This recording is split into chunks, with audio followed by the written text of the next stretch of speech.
With me now is Martin Garner, Research Director for Mobile Internet Services at CCS Insight. Thank you so much, Martin, for coming in. It's really difficult for Nokia because, sure, they sell more than anyone else, but they just don't have the desirability that the younger brands, cooler brands, such as Apple have.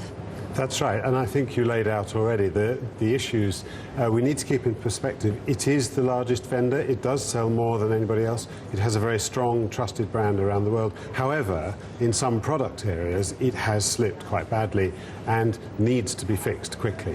What product areas especially, and does it all have to do with the fact that it's just not very cool? There's a lot to do with that. The one we're talking about mostly, I suspect, today will be right at the top end of the smartphones where Apple and BlackBerry compete. And there, as you said, we're expecting to see that Nokia has been it's done its own development of software in that area, but that's all gone rather slowly. It made a big bet on open source software, and that hasn't really worked. And so now we're expecting it to switch and use somebody else's software. It could use Google's Android. We think that's unlikely.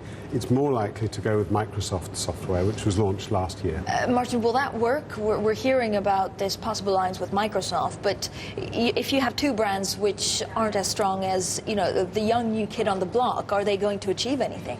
Well, it's very interesting. Will it work?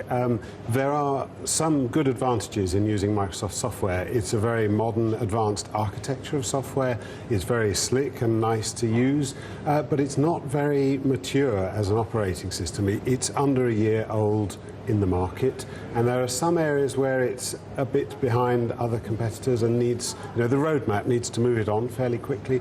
Also, it's right at the high end of the market, and we don't know how well it will work on lower priced hardware yet, and so the volumes are going to be a bit limited to start with.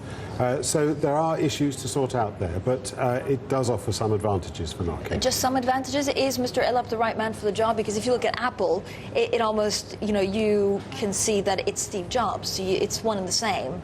Can he do that for Nokia?